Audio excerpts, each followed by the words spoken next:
Hi, everybody. I feel anxious, actually. So I've done Hot Rocks a few times, and every time it comes up, I'm kind of like, that's a really good idea. And then I get in the room, I'm looking around going like, no, this is not a good idea. There's a lot of people who I have extreme amounts of respect for, and so I'm a little anxious about that. I'm a little anxious that I'm going to talk data. That doesn't scare me, but I'm talking statistics, and I'm actually not a statistician. We actually worked with statisticians and econometricians and stuff. We left them at home, so I'm a little anxious about that. And then I'm also anxious about the fact that there's a film crew, and I'm talking about fecals, and I can't help myself. There will be references to poo. There will be poo emojis. I will say the word shit probably 5 or 6 times. So I've got a little anxiety. So just bear with me as I kind of roll into this. Today's topic: understanding the compelling value of using increasing fecal compliance. I told you I was anxious, right? Back at the ranch, at the office, we refer to this project as making shit happen. Was thrilled that Josh started the meeting by saying no presentation was complete without a poo emoji. I believe that the team calls this Dr. Poupou Le Maire. So let me set the context a little bit. So no surprise, there is a compliance problem in practices. I'm going to show you some compliance numbers. And I'm also going to make the argument that we can use practice revenue as a proxy for compliance. So I don't want to get into the debate about you're only focused on practice revenue versus you're only focused on the medicine and compliance. We do good medicine, we get great compliance, practice revenue increases. That is not the topic of today. But when we think about the gap in compliance, it often translates into a gap in practice revenue, very focused on revenue and building businesses and helping them be successful. This is some work that was done by IDEX AHA in 2016, IDEX and AHA together in 2016. Most recently, I saw Mike Dix present this. And the premise here is that if you take the AHA standards and apply them to a 12-year-old canine, over the lifetime value of that dog, applying the AHA standards, average rates of the practice, lifetime value should be $17,700, and yet we're only capturing $3,600. There's a gap. I'll share with you some work that we've done. Here's looking at 1.4 million patients over a 12-month period in almost 400 practices spread nationally. And so what percent, and there's some noise in these numbers, there's a little bit of noise in these numbers, but what percent would you expect would have had a wellness exam out of 1.4 million patients in 400 practices? Number? 80, good number? 50, 60? It is actually pretty close to 80.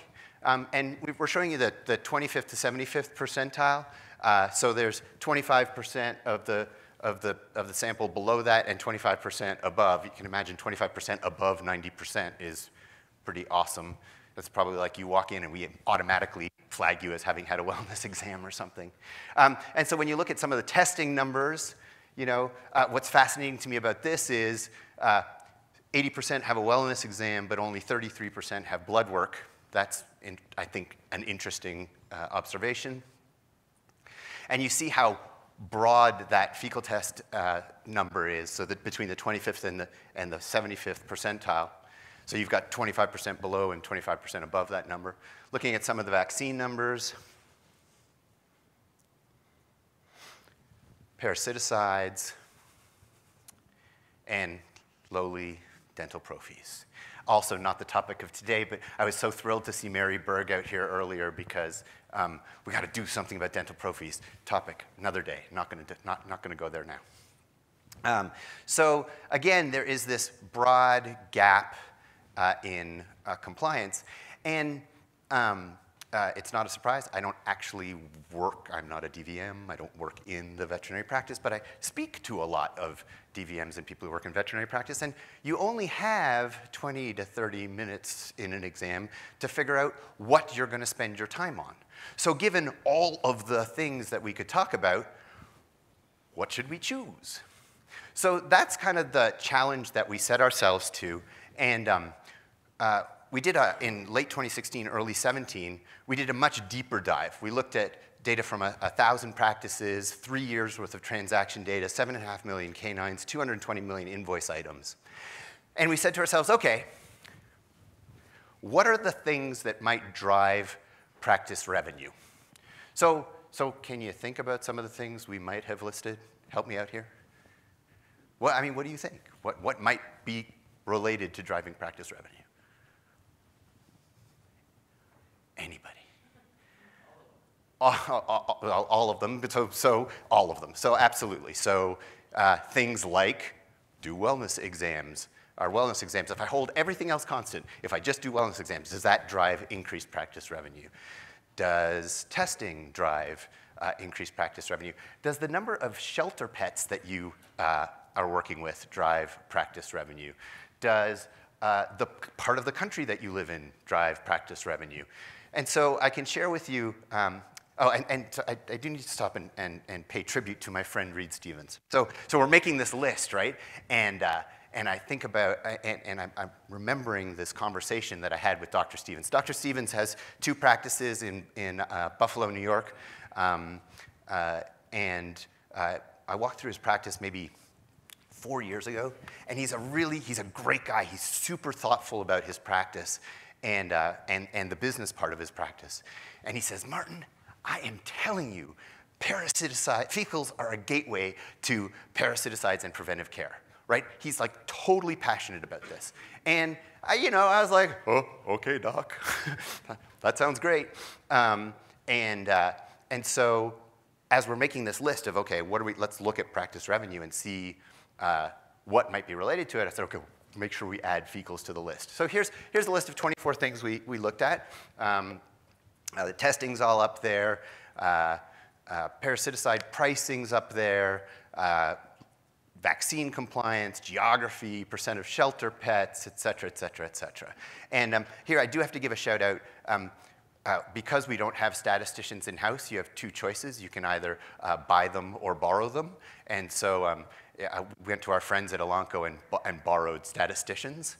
And so they helped us sort of really, really crunch the numbers and get into holding each one of those elements constant, which ones were correlated to higher practice revenue. So things that are correlated and stand out.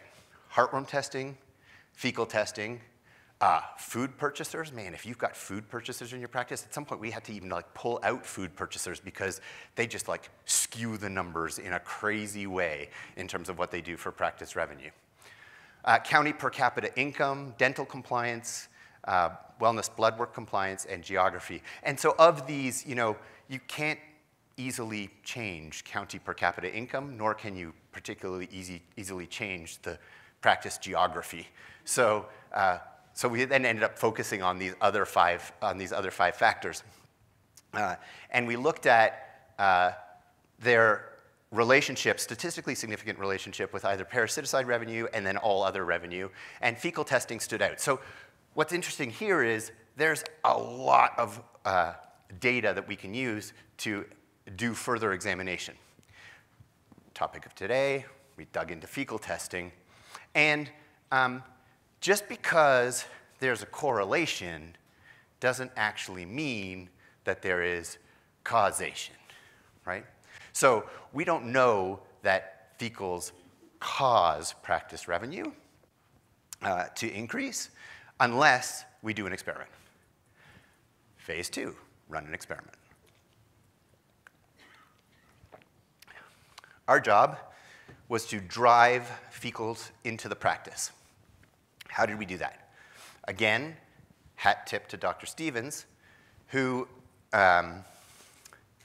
for years would mail a mutt mitt to clients before coming in, and with a letter that talked about the importance of fecal exam and inviting them to bring a sample into the practice. And so that's what we did. We wrote up a letter, connected to the practice data, identified patients who didn't necessarily have an appointment on file, but had some kind of wellness service, that were due for some kind of wellness service. We took a group of control practices and test practices, and in the test practices, we A/B split them. And we did this in 3 geographies, California, Florida, and Illinois, in order to address disease pressure. The statisticians told us that if we had 2,600 total observations and A/B split those, which roughly, because of number of pets per house, was sort of like a 1,400, 1,200 kind of split, we were good. So we started mailing out these letters. We'd mail stuff and wait, and mail stuff and wait, and mail stuff and wait. And I'm a business guy. I'm a little impatient, so I'd be all over the statisticians and the data analysts going like, now? Can we get the numbers now? They're like, no, not enough observations yet. Now, can we get that? No, not enough observations yet. We finally mail out the last observations. I'm like, guys, we mailed out the last observations. They said, yes. Now you have to wait 30 days before you can get the first read. And then another 15 days and another 15 days. I'm like, that is not fair, man. 2,600 observations from 21 practices. Here's what happens. Not a surprise that fecals increase. So fecal compliance of the test group was 58.7% versus control at 37.7%. That's a 55% increase in the number of fecals. For patients that received that little package, there was a 135% greater likelihood that they would perform a fecal test when they actually came into the practice. So the interesting thing is, just because you mailed this out to people doesn't mean that they actually came into the practice. So we have sort of people who received the mailer and people who actually came into the practice. 135% greater likelihood, and a 57% increase in fecal revenue. That's not, horribly surprising. What was interesting is there's these other elements of preventive care that were affected as well. Wellness exam revenue increased 15%, 58% greater likelihood to purchase at least one vaccine, and 28% greater likelihood to purchase parasiticides. Now, all of those are at the 95% confidence level, with the exception of the last one, which is a p-value of 0.92. 0.08, I guess. So that's the math behind this thing. On the revenue side, the patients targeted, so just the sheer act of sending one of these packages increases practice revenue by $20 per person, per client that receives one of these. The way to read that is 95 times out of 100, every one of these mailers you send you can confidently anticipate on average incremental revenue of 20 bucks. If they actually come into the practice, it's 40 bucks. Now, so I've been talking about this a little bit, and it's fairly new data, but talking about it for a couple of months, and you get into these so numbers. Great, the numbers work, they're terrific, awesome, but there are some non-quantitative benefits as well. So I have a question for non-DVM, non-nurse people in the room, so people who don't know the back of house. Do you know what this is? Anyone? It's a fecal loop. Yeah, my friend Stacy calls it a magic wand. So this is how I gather our DVM friends go about collecting fecal samples when people don't bring in fecal samples. And I can't imagine that this is fun for anybody, by the way. There was one presentation where we talked about this, and I said, best of all, no looping, and literally the audience applauded, right? They were like, yes, no looping. So I went onto the interweb and Google images for canine fecal loop, and I don't know anybody from Jorgensen Vet, and I have nothing against them personally, but this is the this is the graphic that is on the website when you go to order these things. And I don't really believe that that's how that goes, honestly. So in addition to no looping, there's